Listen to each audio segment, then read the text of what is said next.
Today's going to be pretty laid back. We got some guns for you, an auction gun again, of course. We're going to be talking about some things that were brought up to our attention regarding some of our magazines and feeding stuff. We're going to get into that. KT finished the Tornado today with the rest of the team.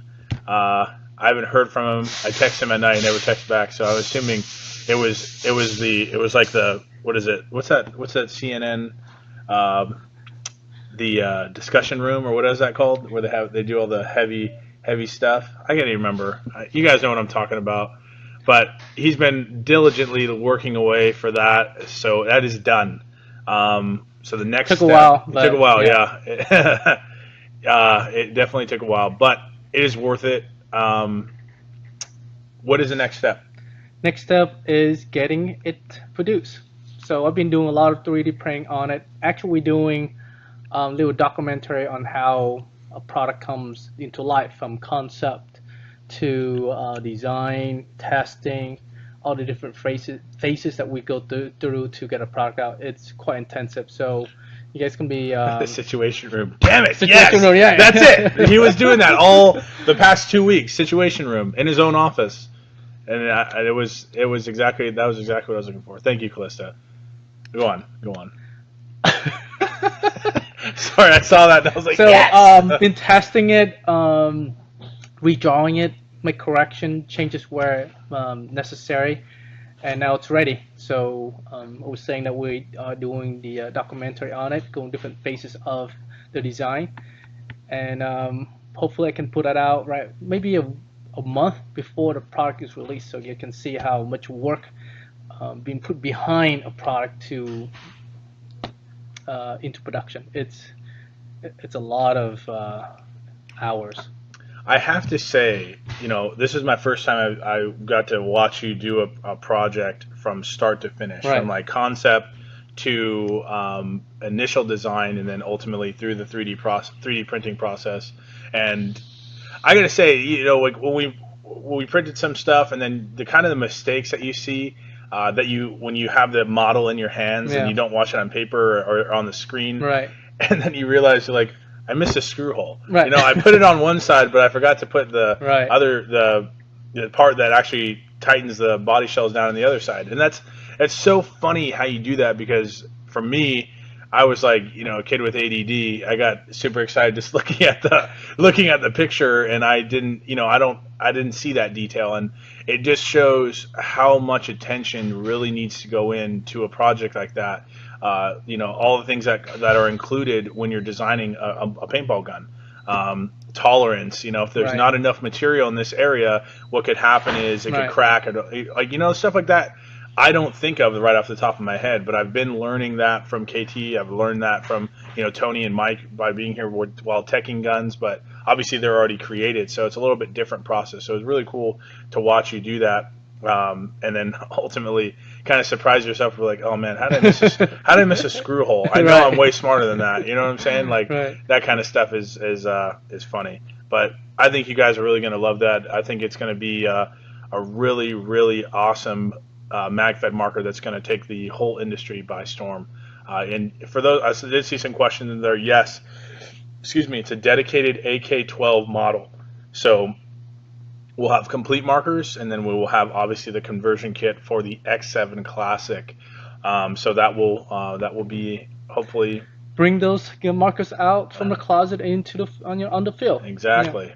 What's hard about this project and mag kits that people don't realize is the reverse engineer that we have to the undertaking of that, because we're using the different components, so we have to make sure the bodies are spec'd with the components that's already been produced. If you were trying to design two new parts that match to each other, you can just throw out any number you want. As long as they fit, you're good. But trying to make a component that will fit to the existing product and the product's not in ours, that's the complexity in design. Just we have to revise it over and over again to make sure the mating parts go together well, it's aligned, and all the components in there actually function. That's what makes the project so tough. And through the different models that we did, the Tornado, This is the final one. The Bolt, the Blizzard, the Hurricane, all those. I mean, using existing system that's out there and then import that into our body. That's an undertaking. It took a while, but actually it took about a year and a half to get that to this point. So. Yeah, but he mastered it now. So. Yeah. I can only imagine the gray hairs he would have, but he doesn't really have any gray hair. So I want to point that out. If you ever met KT in person, there's no gray hair up there. So he can handle this really easily. Price point, I don't know. Do you have a I'm ballpark? looking at. I think it's gonna run around the full gun run about 300, 350 around there. And then you get the kit. The kit run about like $100. So it's definitely going to be an affordable marker. It's going to be, like I said, the only of its kind. We've needed a dedicated AK model that's a little bit more of this decade. The Kalashnikov and those A5 accessories that we had from Right. Takamo, those are great. But honestly, I think this is going to be is going to be one of those markers that people are going to. One, it's going to capture the eye of new Magfed players as well as existing ones like you guys. So, super excited for that. We have some other new products that we're going to talk about in the show today. They're going to be releasing this next week. Like I said, I have some markers for you guys as well. Let's start off with the auction gun, and then we'll get into the episode here. So, today, I have a Vortex. This is a CQB platform with the braided hose. You have the side. What's this? A sidewinder scope? Yes. Sidewinder scope. This is red and green, also. So let me see if there's any batteries in here. This one actually it is sidewinder scope, but it's not. The mount on it is just a cantilever mount. So I don't think there's any batteries in here. I'll put some in. I have some and see if that works. You got that collapsible, folding skeleton buttstock. You got the black braided hose there. Obviously 2017 version Helix shape projectile. You have this has got to be what is this, a 6? It's an 8-inch barrel, you think? I think this is going to run your 8-inch barrel. Yeah, 8-inch barrel with the MK23 suppressor and the vertical grip. This thing's definitely a little CQB gun. Super small, compact, very light considering it is a Vortex. But with that barrel, there's a lot of light components on here. And you have your flip-up MP5. So this would be even awesome marker without the scope. So that is available, starting at $100. I wasn't paying any attention if it went through. So we do have that. This box mag out of the way here. So let's see here. Start off at $100. Like always, increments of 10. Let's see here. Okay, so we'll go ahead and get that started. $100. Kind of wanted to talk about. One thing I want to talk about and just touch on real quick to start the show was last week's episode of the SAR 12. Excuse me, SAR 12 and DMR. I think, in my opinion, in the beginning, well, one, the technical difficulties was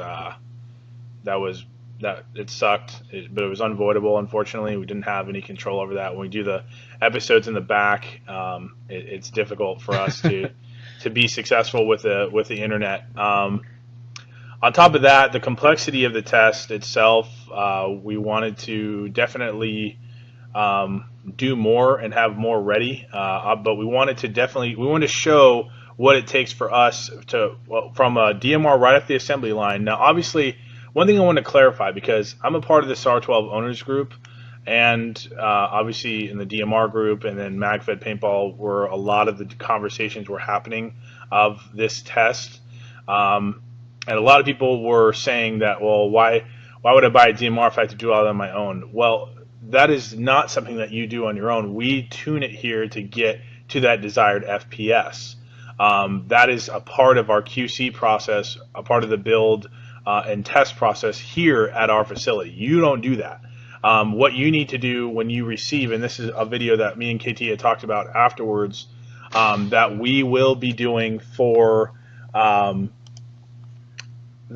next for is the tuning of the DMR. Okay, understanding the trajectory of a first strike or a shape projectile, and then ultimately how to achieve the ability to um, to basically hit those over 85 yard, over even over 100-yard shots. Um, so that's one thing that we want to do a video on. I think that's a big understatement. In any way, shape, or form, in my opinion, the test was very transparent. I did not, favor any one over the other. I think it was honestly a decent test. It did show the pros and cons of each unit.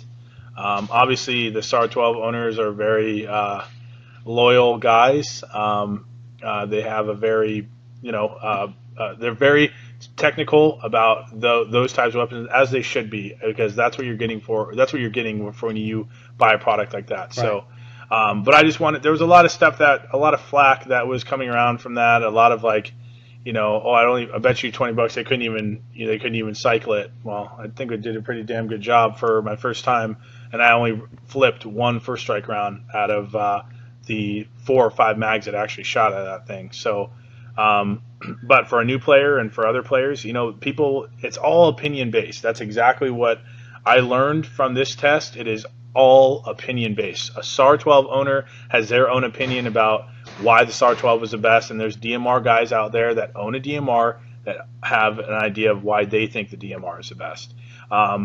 When it came down to it, we invited someone to do the test, non-biased. It's shooter versus shooter, and I think honestly, these markers can be deadly. This is figuratively speaking, deadly on the field if you understand the trajectory of the projectile that you're firing, how to zero in a scope for a shape projectile, and then 3, understand how to shoot a bolt action or marksman type of rifle.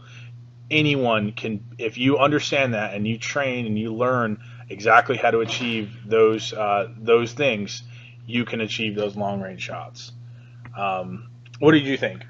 Overall, you have been around in the industry longer. You know of the SAR 12. How do you think the test could have went? I thought the test went all right, but I wish that a couple of things could be done better, like the internet had it been a little bit stable. I think we'll get a lot more feedback and we can answer a lot of concern that were going on live. We didn't really get much feedback going on during the whole thing, so it's kind of sucks. But as far as the process wise, we did tune the DMR at 260 feet per second. We got out of the box that we're shooting at. Same, what we did, we matched the SAR 12.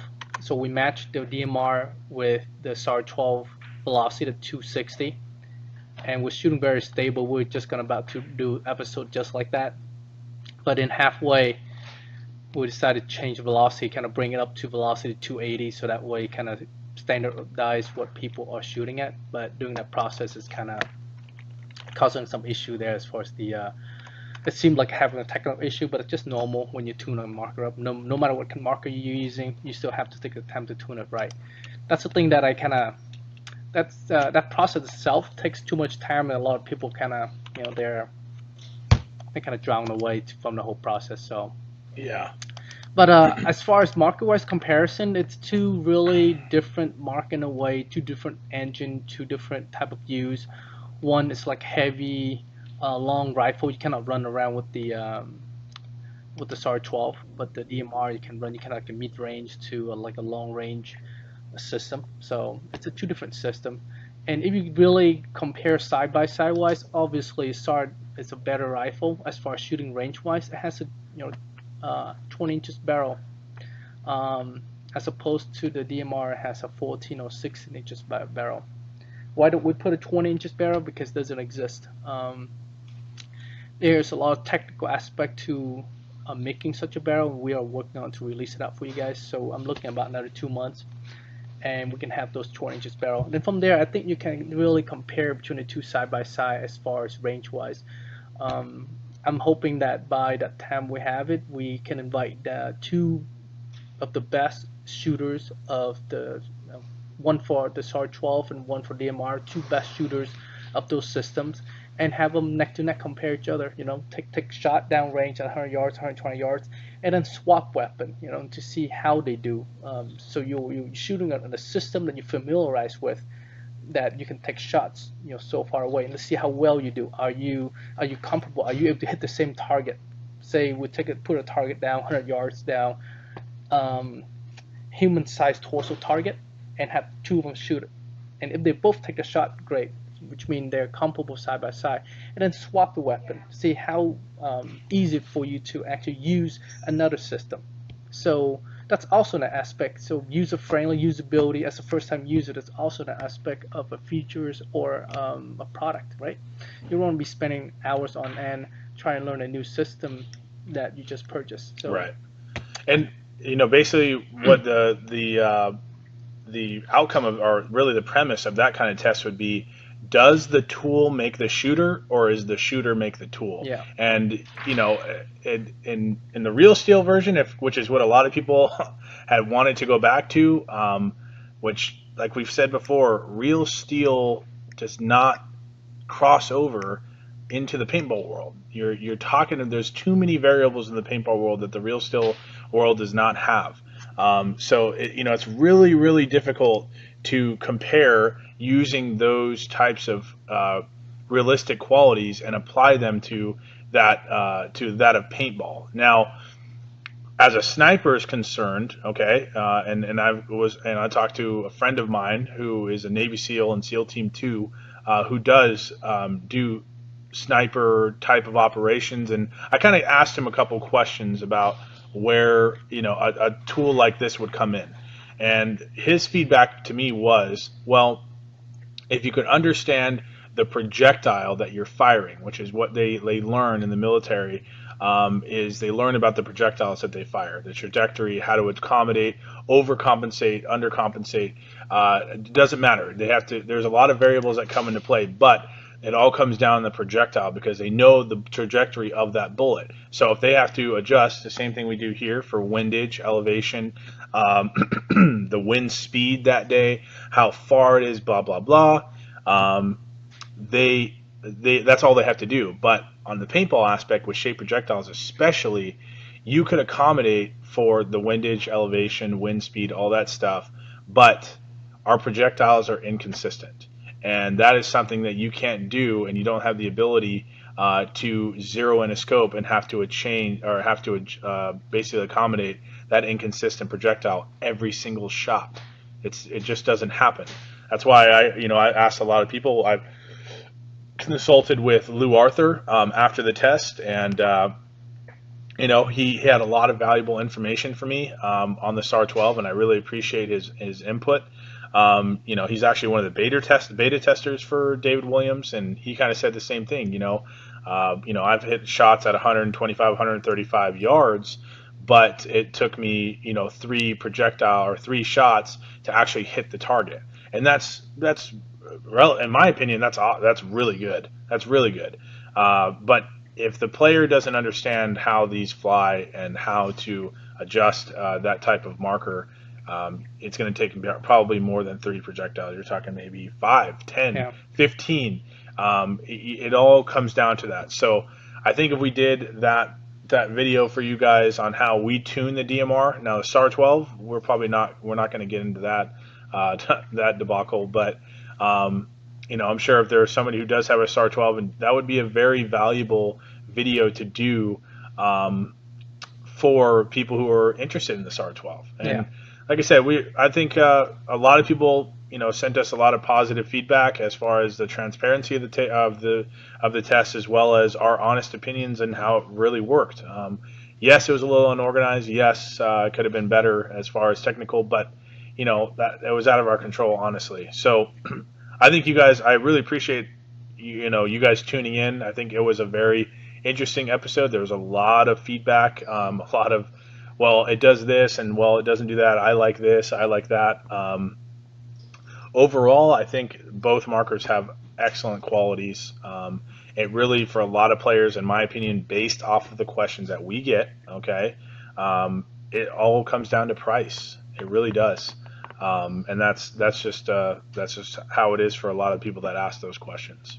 So I thank you guys for your support on that video. I just wanted to touch on that real quick because it was quite a big thread going around for that. Yeah.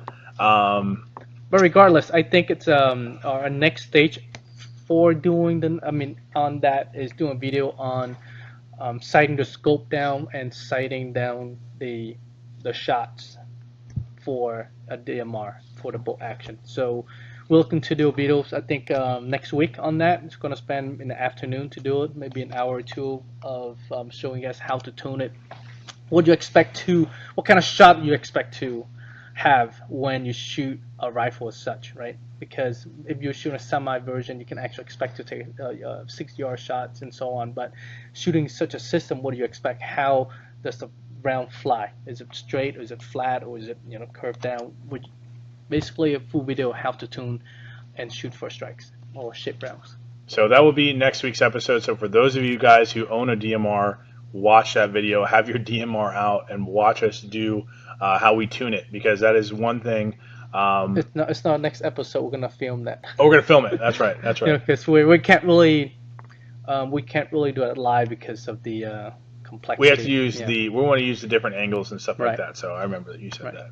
So, but for those of you who do have a DMR, you can watch it with your DMRs out, everything that we do, and you'll be able to mimic that as well. Yeah. So, for those of you who have older version DMRs and you want to know the changes that we've done to the DMR, email me or come on the chat, and I'll talk to you, or KT will talk to you about what we've done to that system. Okay. Moving forward. This was something that has been brought to our attention from a couple customers now. What's going on, Dusty? That have or have not posed a problem with DMAG specifically. Okay, I haven't heard this problem with Helix, but I have heard of it for DMAGs. So what I want to show you is we've had a couple customers that said that it's been very difficult to insert a first strike round into the DMAG, and that the mag was actually damaging or damaging the fins, like chipping them, as well as destroying the round completely. So what I want to do is I want to show you this photo real quick. We're going to go to the let's see, big caster here. No, it's a small caster. Okay. Oh, what happened to that? Hold on here. I think you already downloaded the photos here. I know, but there's 4 of them, so let's see. You're gonna pull up the. No, I put it back on regular. Okay. Just so I can pull it up.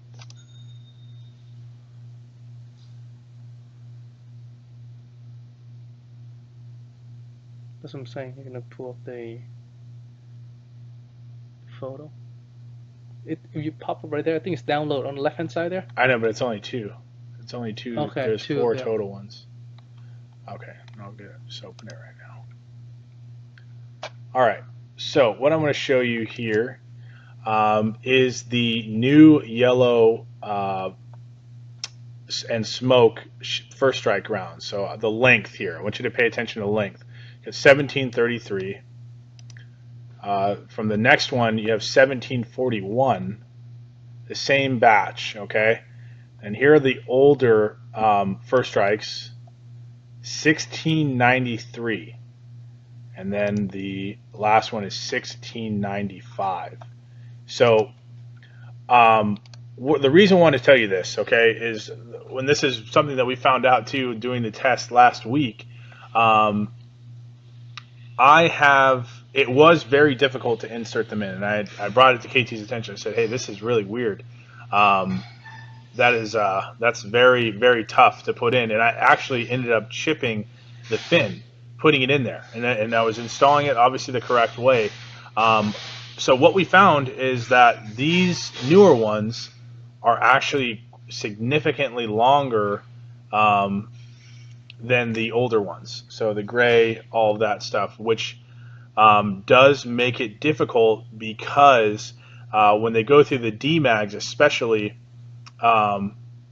you have to put these in a certain way. So when they get fed through, even with the door all the way open, and that's with the DMAG feed tower that we've talked about in the DMAG video, you know, it is way just too big for it to go through smoothly. So what happens is you get that jam. The spring, which that 14 round DMAG springs or the 20 round shape projectile springs, I'm sorry, are very strong. So with these rounds going through, it definitely will or may chip or damage the round before it enters the breech. And that's exactly what we found. Now, looking at these rounds here side by side, the nipple that we've talked about, you know, the flashing on there, is significantly bigger on the newer rounds than on the older ones. So, unfortunately, you know, I don't know if that's, you know, First Strike doing it on purpose or, you know, what they're trying to do. But if you are having or do have this problem with your DMAGs, check your shape projectile rounds. Now, the older ones, the gray ones, what was the other one that he was talking about? These ones right here, and then ultimate. And there was one other one. The gray ones are the older ones, and then there's another color. It's a gold. The gold one. Oh yeah, the gold one. The yellow and the orange type. What do you call it? First Strikes work well. They're perfectly fine. Excuse me. They're actually a lot smaller than these. Than these ones, but these new smoke and yellow ones, they just don't. They're just a little too big for that feed tower, and that is why those people were having those issues. Because I put through, you know, I put down 40 to 60 rounds of our red rounds. I put them in with the other shape projectiles that we had here, the miscellaneous ones we had laying around, and what do you call it? And it shot flawlessly, not a problem. And that's, like I said, that's a problem that I haven't heard with the new rounds, especially with the new DMAGs and the Helix. So if you have that problem, check out what we just showed you. We're actually finding that was on fresh batch of 250 the other day. Yeah, so force multipliers have another force multiplier on top of them. So, you know, that's just something that we've noticed. Unfortunately, you know, the DMAGs were not made to accommodate, you know, First Strike's bunch of different, you know, batches of production. Unfortunately, there's not much we can do. To fix this problem, you will need to sand down or file down that nipple so that way it can feed through correctly. You won't damage those fins or the round itself. So, you know, we apologize for that, but we wanted to make that announcement just in case more of this issue starts arising. Just a hair. Yeah, I mean, actually 0.3, but 0.4 millimeter. That's almost half a mil. That's pretty big in my perspective as far as tolerance goes. Because sometimes we deal with 0.01 millimeter. So it's a little tiny bit sometimes when you're edge of the tolerance and you add a little bit more to it and you throw it off. So at least there's a solution for it rather than someone can't shoot it and just can shoot it, just, you know, a small change there. Like I said, I haven't heard of this issue with the Helix because that opening is way, I mean, really, really big. Now, filing down the breech, Daniel Vargas, the problem isn't the breech, or if you're talking about the feed tower of the mag, you could definitely do that, but I would keep that for your shape projectiles only, because the door is not the issue. It would be if they did the outside of that on the skirt they could that would probably you could fix probably that. do it, or find a different way of doing it, a different way of loading it down. Right. Yeah. You could do that too. There's probably there's a couple different options. If you're not having a problem, don't do anything. This is just a precaution for those of you that have had the problem, because some of you are watching that have already contacted me. Or, like I said, we just wanted to make it known just in case you do have this problem starts happening with that batch because you're buying the newer First Strikes and you're like, hey, what the heck? I was shooting fine with this, blah, blah, blah. Right. Before you start blowing up internet saying it's our fault. We wanted to just let everyone know that was what we have found with the DMAX. Right. So, yeah, we all know about how the word spreads around here. It's like one person has a problem, and then one person who doesn't like our company comes in and says, "Oh, it's RAP4," and then all the other guys that don't like us come in, and then you get all this information. Yeah. We'll get that a lot. Yeah, we recently had quite a few funny guys, call in and be like, "Well, I was told if I opened up the 468 to do maintenance, I would void the warranty."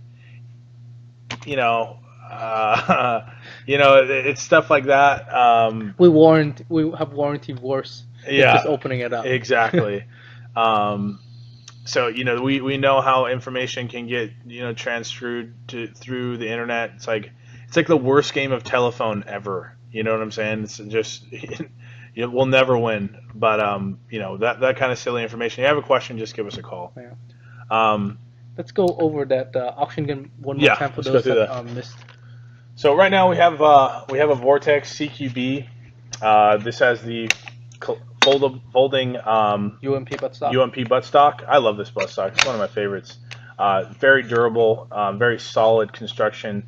You have the Sidewinder scope, red and green dot. And this is actually, is this a dot or is this the one with the arrow? I think this is a dot. The dot? Okay. Yeah. You have the vertical grip quad rail Riz 7-inch with the remote line, or I'm sorry, the mil-spec barrel nut adapter, so you can put any mil-spec handguard on there. You have the MK23 suppressor with the 10-inch, or I'm sorry, 8-inch recon rifled barrel. That's straight rifling, and then your black vertical grip. Very solid marker. Got the shape projectile bolt, so it's first strike ready. This thing is it's a nice little piece there. It's super, like I said, it's compact, so you can do your CQB operations, clear rooms, all that type of stuff. So we're at 190 right now with Felix Gonzalez. We'll go ahead and move on to the next portion here. Do you have anything you want to say? Or anything specific? No, it's actually pretty nice setup, rock solid right here. I mean, you can go CQB, go around corners, and then take it out, and then you can go battle ready. That's pretty nifty. I'm amazed how well the mag insert now on these things. Yeah. These things must be just goes in right away. Love that. I think the nice thing about New Helix is the more you use it, definitely, the better it gets. Definitely. How much for the Vortex lock bolt on top of conversion kit? The Vortex conversion, I mean, the lock bolt is 20 bucks, I think. A little bit more, a little bit less. And the conversion kit right now is $109 and come with 5 magazines. So you look together about $130, $140, something like that. And you can get the whole kit all up and running. Chris Quincy, does the folding stock cover the trigger? No, it's actually in the front. It's actually forward of the marker. So it has just enough curve to it that you can get your hand in there and it's not obstructed. You still can actually do your shooting. It doesn't obstruct your trigger pull or anything like that. So we're at 190 increments of 10. Felix Gonzalez has the 190 bid right now. Oh, Charles Rule Jr. All right, 200. All right, so moving on to the next portion of the episode here. The next in the Juggernaut series. I know I promised you guys this last week, but I got busy. I had Friday and Monday off, and my mother and grandmother came in town. So family time. Family time. Yeah, I haven't seen him in months, so it was nice to see him. The next is this bad boy right here. This is the Hurricane Juggernaut edition with the Mad Bull. I'm not even sure what they call this. It's a 40mm XM320. It's like what the model number is called, but I don't know if there's a cooler name for it. This thing is very, very sturdy. I have the 9-inch key mod handguard here, obviously metal. The NARC muzzle brake, metal flip-up Riz sights. It gives you that kind of that HK look. Yeah. Obviously 2017 shape projectile. You have your lock bolt, of course, on this version. The drop-down Hurricane ASA with the remote line adapter, and you're going to get a Magpul CTR stock that we have left over in the parts kit here. So the only downside to this Juggernaut series is that we only are going to make 3 of them. So we will have we only make 3 of them. Yeah. Until we're out of parts, basically. Right. So we're all going to make 3 of these. You are going to get the Juggernaut engraving somewhere on this marker, which is the limited edition series. It's the same thing with the Bulldog, same thing with the CPW. So if you buy those, you're going to get those engravings. One thing I like about this Magpul thing here is the spring-loaded, side-loading grenade chamber, and this thing is very, very quick. It's light. You can hold it in multiple directions. You can hold it this way, or if you want to, you can hold it this way. And this is very, very firm to the Keymon handguard there at the bottom. So it's not too heavy. I was expecting it to be a little more, front heavy, but it's actually not that bad. It's pretty balanced with your remote line adapter in the back. That's why I like to put that lighter stock on the front of it. So that will be available. It'll probably be on the website tonight or early tomorrow morning. You should print KT's face on this inside of the fin on your shape projectile. That'd be fun to do. Oh man, yeah, that'd be really funny. Let's see here. Okay, so we're still at 210. So yes, it is available. You also have your safety selector and your fire ambidextrous trigger safety here. So if you're left or right-handed, this marker will be very, very solid for you.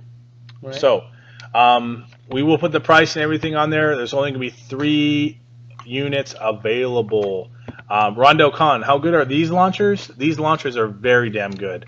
The Magpul ones, are probably one of the top ones out there.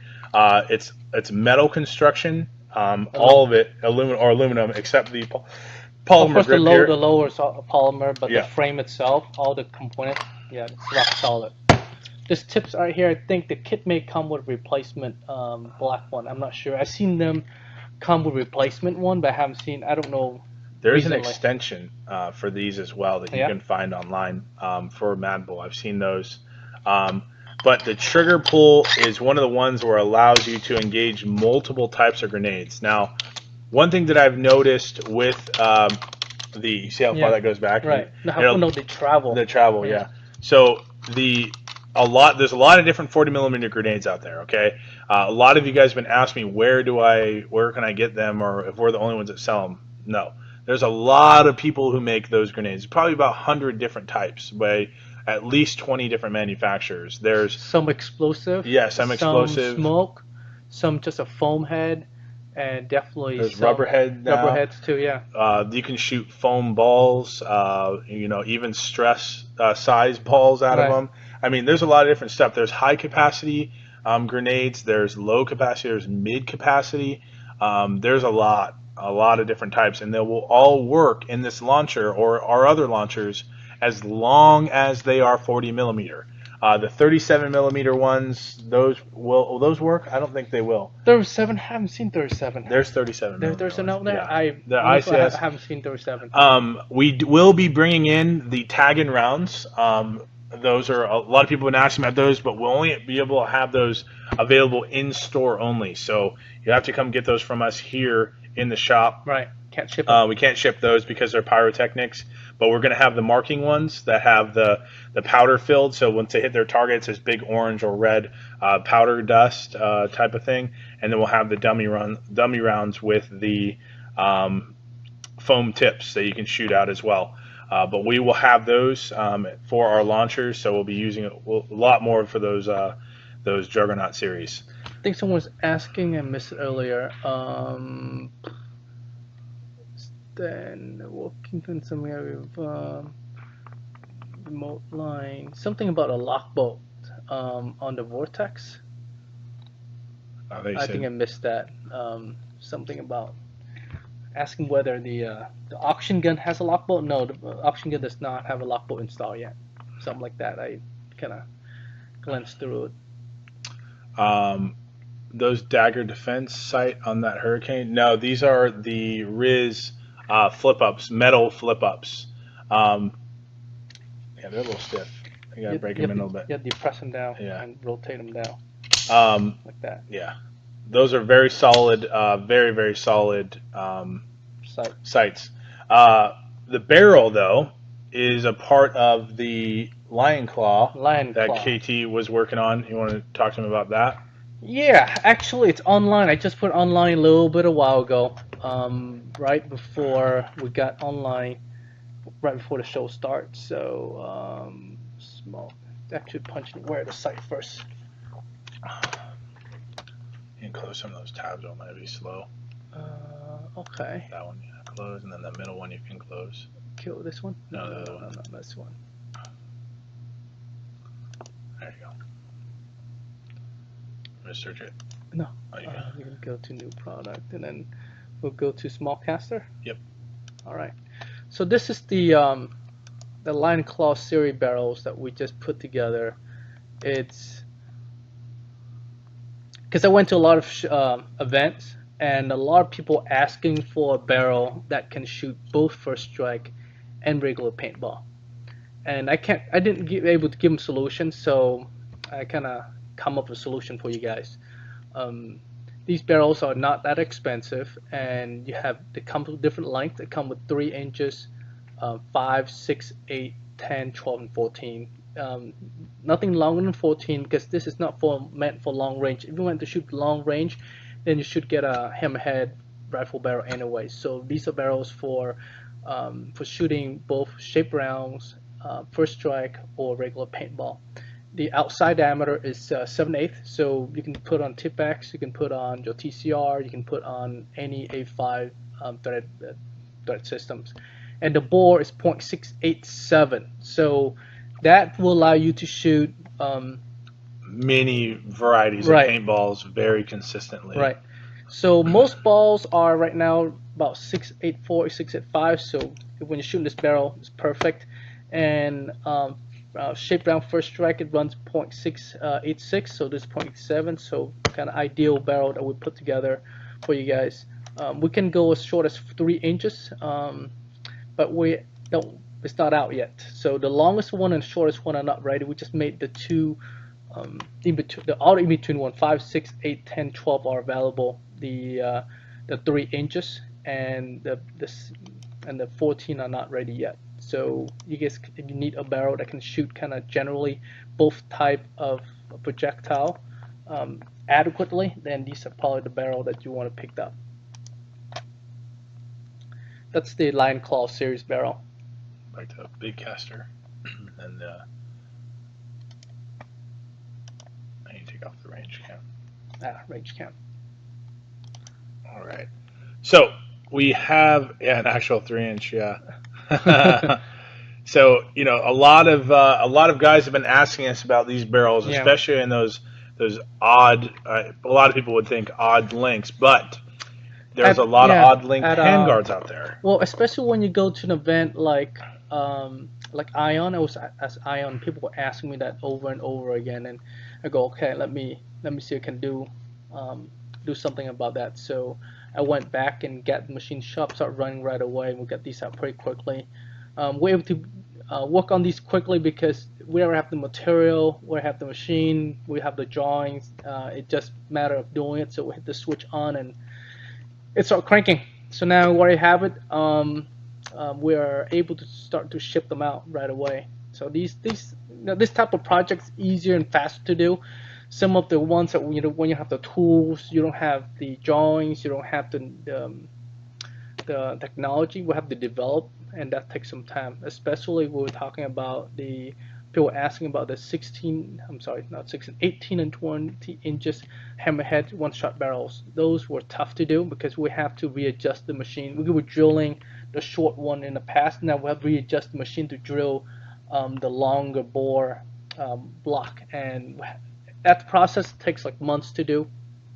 And you guys, I don't know, you've seen gun drill machine. It's a dedicated machine that just do the gun drill part of it. It comes at like a barrels come in a bar stock, and first we cut it into right length, and then we tumble it, go through a machine, tumble it to get the outside to be smooth, to be the right diameter. Then we go through a gun drill machine, a long bit this long, and it just drill right through. So if you're doing a 20 inches barrel, you have to have a 20 inches drill bit, so go right through. And after that, we rifle the inside. Then we use a lathe machine and cut the outside. It's a long process. And each one of those processes, you can't just do it, right? Each one of those processes, you need a tool to hold the part into place with the cut it. You can't just, okay, you know what? If you were to make a part like this, right, you have to have a way to hold the part into place where you cut this area. So a part like this, for example, if you want to cut this rail on the top, you have to have a way to hold it right here on the bottom, then cut. So by the time you're done with the top, you need to cut the bottom, you have to flip it over. So you have to make a jig again to hold this bottom process. You have to cut this again. And now you're on the side. Again, you need another tool to flip it over, then again. So each one of those steps, it requires one tool, one way of holding it. It's very precise. Right. That's the quality that you pay for with the hammerhead barrels, and it has to be the same every single time. If it's not, that's going to affect your performance. That's going to affect the trajectory of the projectile, as well as the depth of the lands and grooves of the rifling. So back to the barrel. You're going to get that line claw barrel on the Hurricane Juggernaut series. Okay, so it's a 687 smooth bore, and it's capable of using any of our muzzle brakes. Okay, so this is the NARC. You can use any of our muzzle brakes. The Reaper suppressor, what is it? The Whisper, the NARC, anyone, Psych. Yeah, any of those. All the medieval. Yeah, all the medieval ones, sharp ones at the end.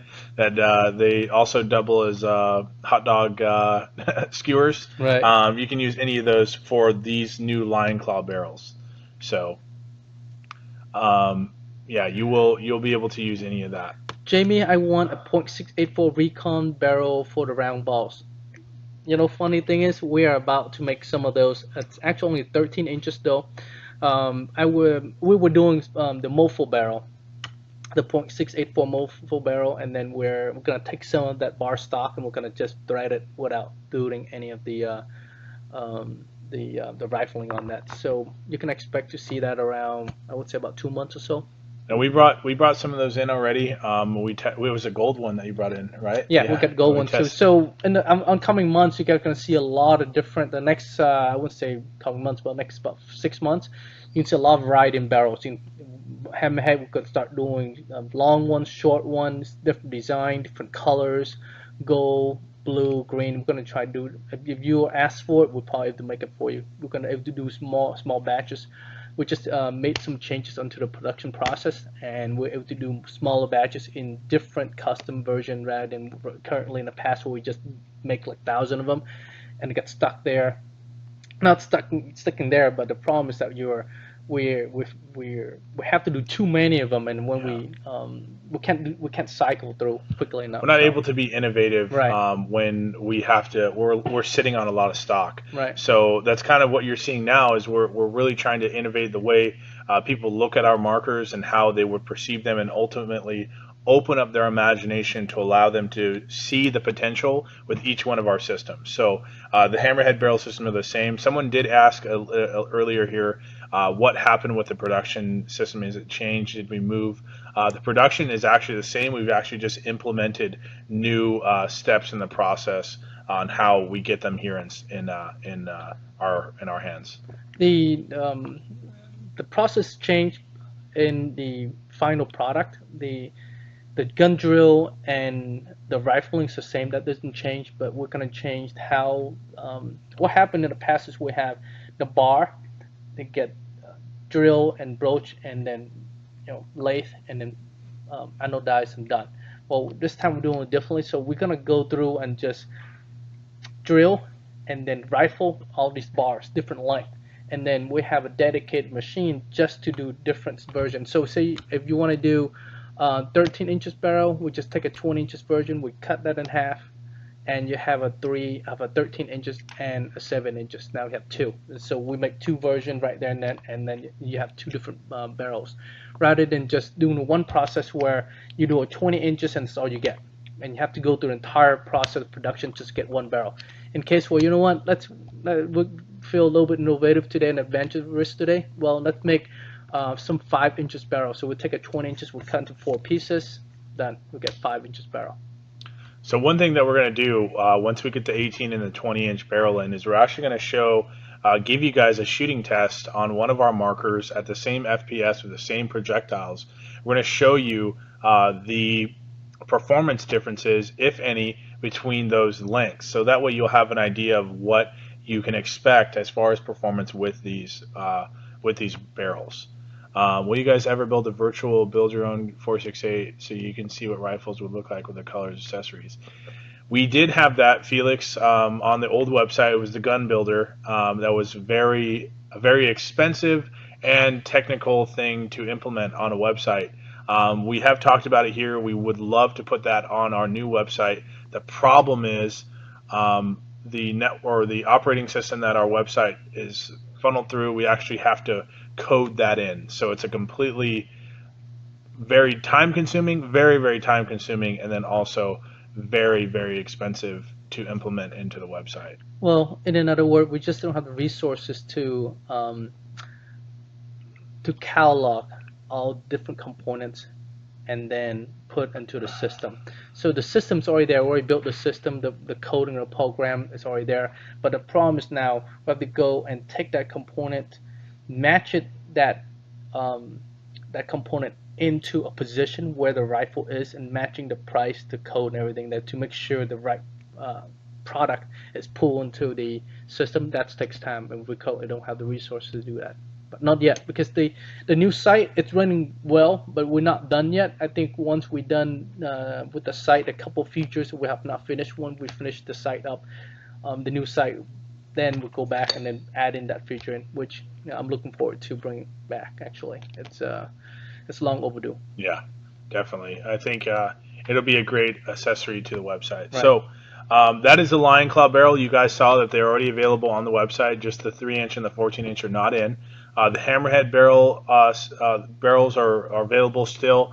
We are still out of stock on some of the products that you guys have been waiting for. The M50, the Whisper. Those are we getting those back in, or we are? I was planning to kind of change the classic Hammerhead stuff a little bit, but decided that, you know what, rather than change it, keep them the same but do a small production of them. So you can still get your classic Hammerhead stuff like the Bang Stick, Battle Stick, Shark Tooth, the Widowmaker, and all that stuff. You can still get them exactly as they are, nothing changed on them. But you start to seeing more variation in those products. We're gonna make different length on them. They're gonna be a whole different kind of series on them, but you can start seeing different length, different color on them. So it's gonna be a lot of exciting new product coming up for Hammerhead.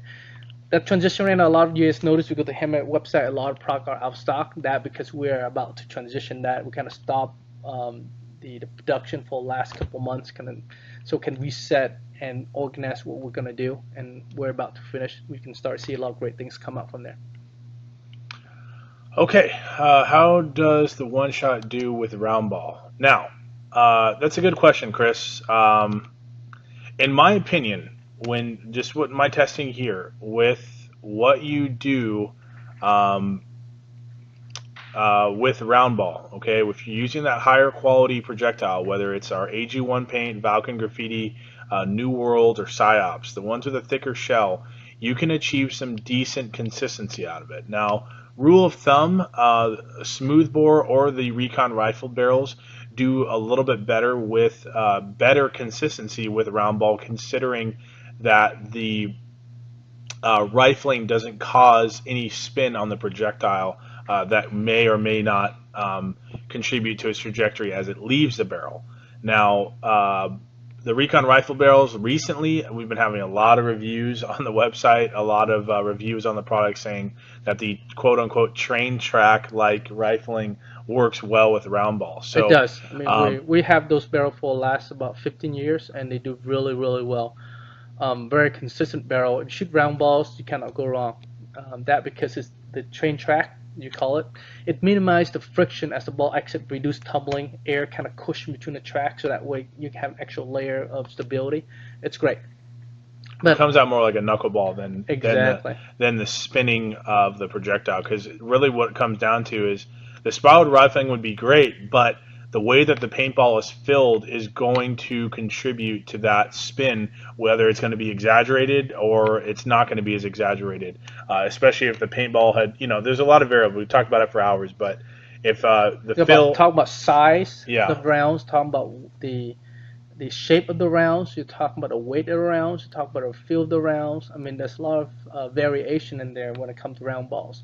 So if you shoot round balls from a one shot, just depends kind of ball you're having. If you have balls that barrel fitted for the barrel, yes, it will shoot great. That's the reason why we did the lion claw barrels, because we want to get a medium barrel that can shoot decent with both round balls and first strike. More commonly, what we see with field paint is either one, it's really underboard. You're talking about 684, even 683 sometimes, depending on different field paint, and then ultimately the opposite side of the spectrum of 687, 688, 690, even 693 sometimes. So with that 687, you're right in the middle of great compression, and it also allows you to accommodate different field, weather permitting that day. So Stan was saying, asking that he's not going to spend too much bandwidth on our site if we put the gun builder back on. But anyway, Stan, what we're doing is the gun builder is not just about adding it in, but you also configure exactly where the component located on the system. So you have a buttstock, you have to locate the component in the buttstock. You have a scope, you gotta locate on the scope, where in the scope, and so on. It takes a lot of time. We built before, and we know how long it takes. And not just one system, you're talking multiple systems, multiple components. So you have to build differently from a Hurricane to a 468 to the Blizzard. So each component actually has its own location. That's not easy to do. It's actually it's easy to do. It just take time to put together. Which right now we could only choose a few things that we can do. We have so many projects. We have to pick and choose what we want to accomplish and want to kill it off first. David, Hang, we are. I'm hoping to get the X7 Classic back by the end of the year, by Christmas time. We just finished the final revision on the unit, so we start to crank it out now, making the tools for it, and then start to release it out hopefully by end of the year. If not, in first quarter of 2018 for sure. Anybody want to check out that Helix speed loader? That is pretty cool loader. I haven't seen it firsthand, but that's pretty decent. Yeah, it's a really awesome idea. We've seen a couple of those speed loaders, and if it makes your life easier, that's really what you need to. Here in Florida, they're saying the shrink in the bags after manufacturing. Yeah, Stan, I mean, the biggest thing with round ball is the inconsistency with the same bag. I mean, that's what I talked about in the Hammerhead 101 video. You don't just test in the beginning of the day. You test throughout the day to get the most optimal performance out of your barrel. Yeah, that's probably one of the reasons why they hold a box mag. Yeah, that's one reason why we discontinued. It's kind of a radical move that we did back in the days. We released a box mag back about 5-6 years ago, and I think it was before its time, where players didn't really understand Magfed that well. They were thinking that they just put the ball in and off it goes and just shoot like crazy as if they have a hopper on the top. But unfortunately, it's not. You're pushing the ball, reverse gravity, so the rounds are imperfect. So they just think that they drop the ball in and it works, but now I think box mag would have been fine, because people have a more understanding, more knowledgeable about paintball now. They have to use balls that are, and the quality's there. The quality there, exactly. Now more than one company making paintball that are more dedicated, Magfed dedicated, rather than just any paintball out there. So this box mag, back in the days, you gotta get the right rounds. If you get round, imagine this little collar here. It's .68, .70. So if you have a round that in .6 .70 is pretty big, right? So the paintball is supposed to be 68. You're talking about 2 caliber bigger, and if you're around that bigger than 70 caliber, then guess what? It gets stuck right here, and people don't understand that. They just put around in here, expect to feed out. And you have a metal feed tube right there, Yeah. which it's just like a barrel. If that ball is overboard or inconsistent, it ain't gonna go anywhere. And the round below it is probably gonna damage that projectile, causing the break. Causing a blender. Yeah. The blender and the feeder. You thought the Ninja's cool. That thing was actually the first Ninja ever created. But that is it's definitely, like KT said, that's one thing that I didn't understand. I think it's a great product, and we get a question for it every damn day. Right. But it was before its time. I think now the box mat where people understand it more. They choose the right paint size, get the right type of paint. I think they would enjoy it. But we kind of stopped production about 5 years ago, so we're now looking to bring it back. But the problem is that now we have to figure out how we're going to bring it back. I am hoping that my personal thing is that I think we should make this smaller a little bit, not this size, half the size, about 150 shots. Right now, this thing holds like 250 plus. So it's meant to replicate like a M249. Supposed to be hold like 240 shots, but we did like a little bit over 250 here around. You can get, depends on how we want to load. So if we kind of cut this by like about 40% and bring this entire assembly up a little bit, I think this is going to be a great product. But I'm still working on to find out the best way to bring it back, not just bring it back. Of course, give some upgrade improvement, especially the tower. Improve the tower, bring it to the DMAG helix system rather than just a round collar system. Improve the door a little bit so that it's more robust. I would definitely remove this back panel right here. No more screws. Like a tray system, you can just pull the tray out. I would. Those kind of little things I would like to do, but again, I'm currently not on this project. I'm working on them, but not actively working on them. So once I'm actively working on it, I can get this out sooner. But like I said, right now I'm done with Tornado. So next thing is get the PTR out. Hopefully, if I spend like about 2 weeks on it, we hopefully get the PTR back into production. And then we have the pistol, and then a bunch of other stuff that's subsequent to that. So it's a lot of great things coming out, but like I said, that's only one of me trying to do one project at a time and get it right. Okay, so moving forward, the last thing I have for you guys is the 468 Honey Badger, our variation of it that I've been promising you guys too. This is also going to be a 3-marker limited run. This is going to be its own Honey Badger, so it'll have its own logo. There'll be no other units inside of it. But you will have that 468, the Honey Badger. So, without further ado, this is her right here. We have our version CPW 5-position collapsible stock. This is actually a little stiff, but you can adjust it. You can adjust the screw, yeah. 5-position collapsible here. I love this stock. I didn't even know that we had it. I just found out. It has a foam grip here. The very solid stock here, or I'm sorry, butt pad. It is metal. You have a sling attachment up at the top, and then 2 here. You have an ergo rubber texturized grip on the pistol grip here. I love this thing, especially if you wear gloves.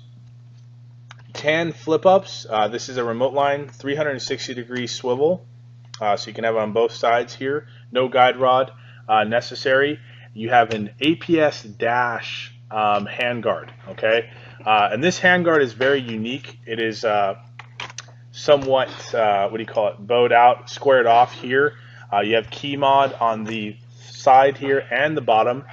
You have an XTR Magpul hand stop, and once again, Lion Claw. This is a 12-inch with the Noveski sound amplifier. Yes, this handguard, Brian, is very, very light. It has the dash logo here on both sides with like a little face. This thing is sweet, man. This holds right over your hand, just like a Honey Badger does. It doesn't need any optics. You can use these iron sights with your first strike rounds very accurately, up to at least I would say probably a good almost 50 yards. Oh, 50 You understand? Where you point, it goes. Yeah, this thing with this barrel and the compression behind it is awesome. And like I said, that XTR hand grip is all you need to really be tactical. Overall length on this bad boy is really small and compact. It's definitely going to be a good marker for those of you that want just that simple setup. We didn't want to put anything else on it. It's just a really simple marker, simple looking, and as far as functionality, it's nice. Gen 2 Javelin, one-piece upper, A5 threaded. You're good to go there. Let's see here.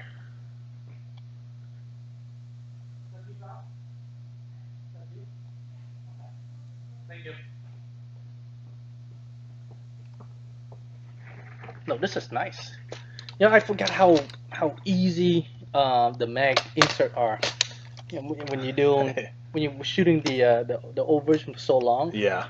It's just when you do go, wait, where's that come from? Was that? Yeah, where was that 3 years ago? You know, that type of thing. Right. Dude, can I make payments?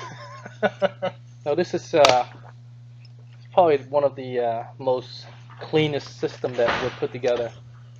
It's super simple. I really think the performance of the 468 will shine in this marker. The only thing that emphasis for me as far as performance is, one, the barrel, and then two, the efficiency. With that Gen 2 Javelin at 280 FPS, you're looking at really solid consistency. I've shot this thing. I put about 80 rounds through it right now. I'll shoot a little bit more before when we make them here. But this stock is, this is fully collapsed. It's very short. This thing is ready to go, and it's super light. For a 468, I think it's definitely one of the lighter ones. Right. You don't need no PDW. This is as long. This is probably just a little bit longer than the PDW fully collapsed. I would say not even 2 inches longer. And with this XTR grip, or this an XTR hand stop, I'm sorry, and this handguard, it's really thin here in the middle, so you can see sort of that the handguard actually bows out on the sides here, on the front and the rear of it. But right here, this is super small, so your hand can fit around it very easily without obstructing your view on the iron sights. So this thing is super nice, super sweet. So we will have this available on the website as well. KT will put that up along with the Juggernaut series, and we will have that available. So we will excited to release that. You guys have been waiting for it, so I'm glad I was able to get that done. So remember, we're only going to have 3. It'll have the Honey Badger logo to include its limited series. Maybe you even put a serial number on there, like a number of which one what it is, like a build number. We'll have to keep track of the number. Well, we're only building 3, so it'll be pretty simple. Okay. But that way you know that you got one of 3, and no one can take that away from you. But that is the Honey Badger. Other than that, let's do this one last time. Yeah. Auction marker. Give you guys 5 minutes to put your final number in. So right now it's 607. Let's do it 613. Some odd number. Normally do some round numbers. Okay, 613 is the end for the auction gun. You got a Vortex with Helix magazine. It comes with 2 magazines, 1 Helix and 1 D-Mags. First strike ready. You get your sidewinder scoped, and you get your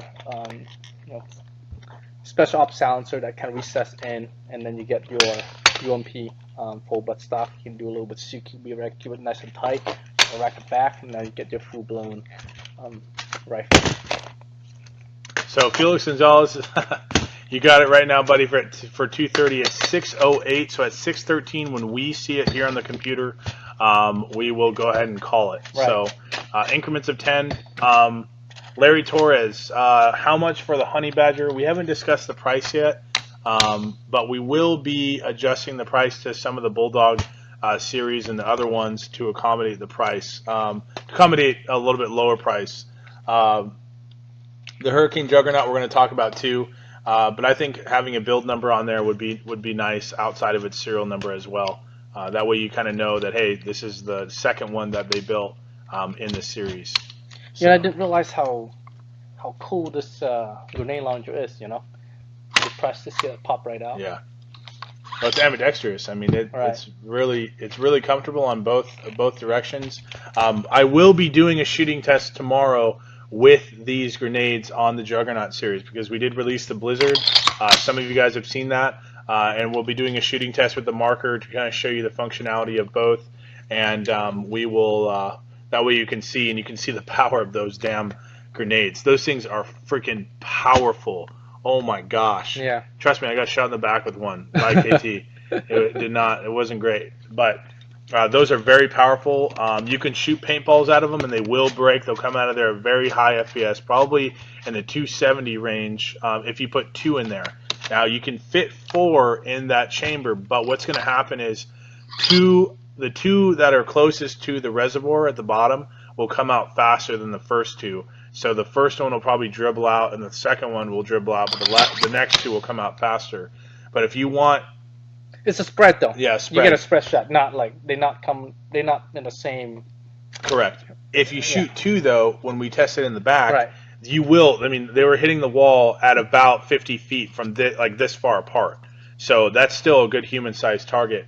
But it's only putting 2 in there. Now, if you put 43 cal paint in there, or even the airsoft 6mm BBs, you can fit anything you can fit in that reservoir. You can fire out of it, and it has powered by CO2. You want to use CO2, and I'm going to show you guys tomorrow how to fill those up, and then ultimately how to use that grenade effectively. So. We're at 11. Okay, 2 more minutes, guys. 2 more minutes, Felix, and you guys for the auction. Any question, guys? Got a couple minutes. Any questions? Just kind of fire away, so that way we can answer for you. Seneca Wilson. The first strike rounds that I don't know. Let me see that actually. On this? No, the grenade. Oh. Because we tried it with the red rounds, but the red rounds are too big. You just drop it in, shoot it. So there is a spring here that you can take out. That's a ball D10. Yeah, but you don't have to use it if you don't want to. Right, that's for round balls. So I think you can put a first strike in there and shoot it. Your backup shot. I like to use Scotch tape anyway. Yeah. Let's see here.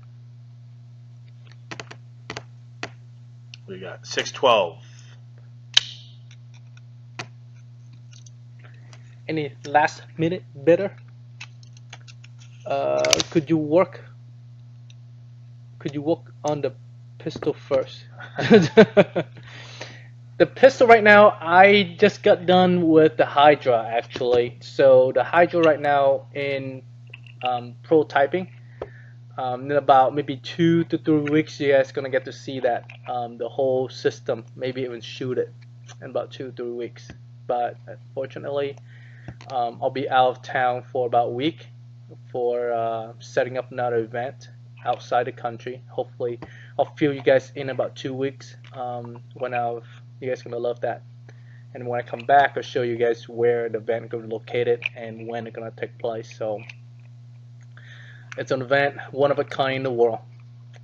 Gonna have this is my bucket list. I have 3 things I want to do. This is number 2. It's awesome. To answer your question, Seneca, yes, the first strikes fit perfectly in this chamber. I mean, perfectly. They have very limited. Friction? A little. They have. It's a little bit. Okay. The smoke one definitely has it over the orange one, but these will fly. I mean, with them close to the reservoir like this, I'll test it when I shoot tomorrow. We'll check it out. I like to use is a Scotch tape on here because if you use the caps, what happens is the projectile actually slows down when it hits the cap because those caps are like press fitted into it. So I always like to use the Scotch tape so it won't really have any friction. It just goes right out. So we'll test it tomorrow, but they do go in. I could put 3 of them, 3 in here. Yeah. So I'll test it with 1, 2, and 3 to show you how well they fly at a certain distance. But this is pretty sweet. It's gonna shoot well. All right. So, Felix Gonzalez, you took the auction, my friend, 230. You want to Congratulations. message me? Yeah. I'll go ahead and I'll write you up an invoice tomorrow morning. Shape projectiles. Shape projectiles are done.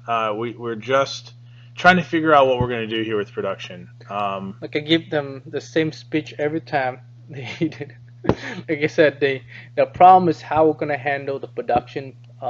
We're looking. I mean, we have to commit to about 3 million rounds, 1 to 3 million rounds a month. So we're working on how to figure it out in the able to commit to that. So the problem is we want to be able to, if we commit to the largest amount, we want to make them the price that we initially planned them on being. If we correct. don't, and we produce them at a lower production rate as far as the quantity, now the price is going to increase, creating issues. Now not first strike expensive, but it still is not where we wanted it to be. Our initial plan for the round specifically. So we know, guys. There's a lot of you who've already said, "Can I pre-order 3,000 of them right now?" That type of thing. If we did that, we probably would. It would be done already. We already have sold millions, but right now that's the most important part. But the round is done. We've designed. The design is done. We've tested. Omar's tested. They're awesome. So we need to really make sure that we make the right choice for this, so that way we can be effective in the Magfed industry as well as our other plans for the Right. shape projectile round. That's the complexity in the round itself. I know, like First Strike already have theirs. They have production, but they have the price up pretty high. Not because they have to, because they don't produce as the scale that we're talking about. We're talking about doing 15 cents, 10 to 15 cents a round. So we have to produce maybe 4 or 5 times what they're currently doing to bring down the cost, right? So And quality. and I mean, quality. we've learned a lot Right, here. I mean, I showed you photos. Whether that's on purpose or not, we'll never know. right. We will never know, at least. I'm sure you guys might find out. But that is we learned a lot from them being on the market. We learned a lot from you guys as the players. So we have to make sure that our route for these projectiles are as at the top of the quality list, especially if we're going to be making them constantly at the production rate that we're doing. So. Quiz Quint, should they be clear for insurance company before you commit large production? That exactly one of the conundrum we are facing. Had the rounds already have in place for that kind of situation, sure, we could crank the push low button and off it goes. But that's also adding another complexity to the situation at hand. That's something we have to, that's something we're working on, and hopefully we can square it out soon so we can get it out.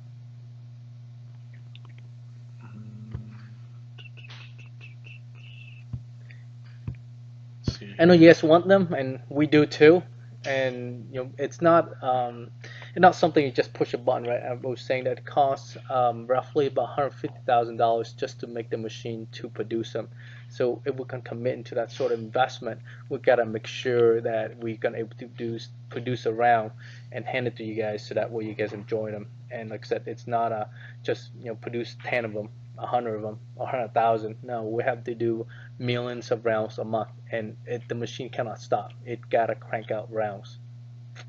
Like I said, there's a lot of things at hand and a lot of things to kind of work through to get it out. And and we're on it. We gotta stay on it to get it right, but it's not something that we just decide to do and it works.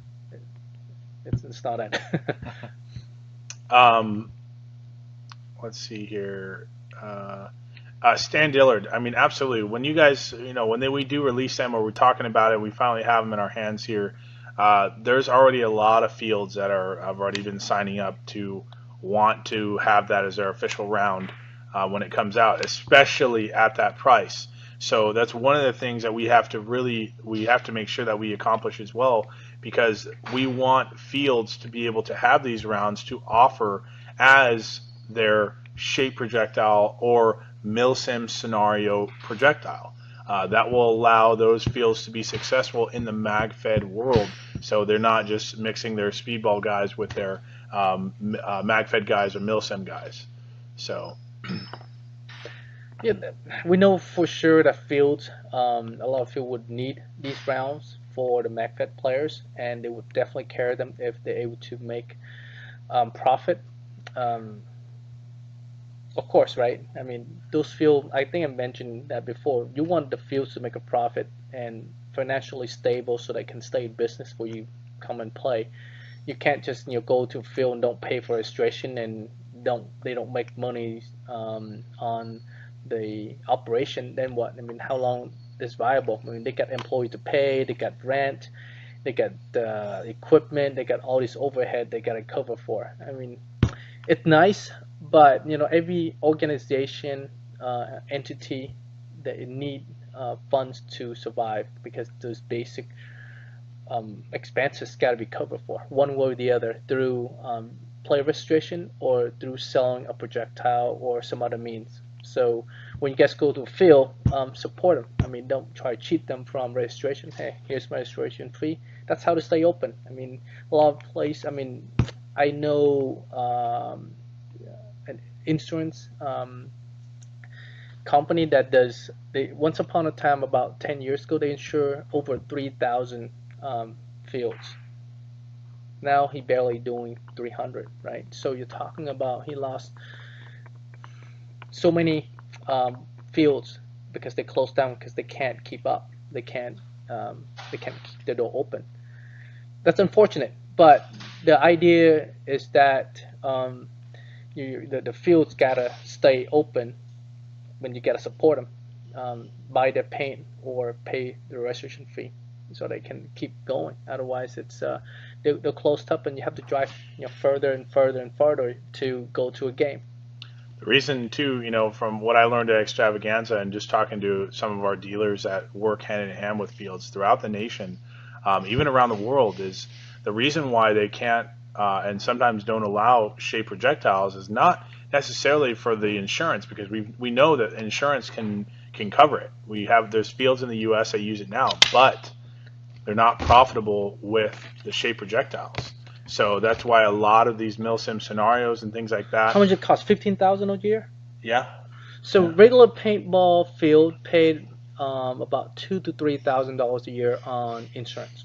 Okay, but with first strike or shape, they have to pay 15. So that's what? How many times is that? 10 times, 15 times more than regular insurance.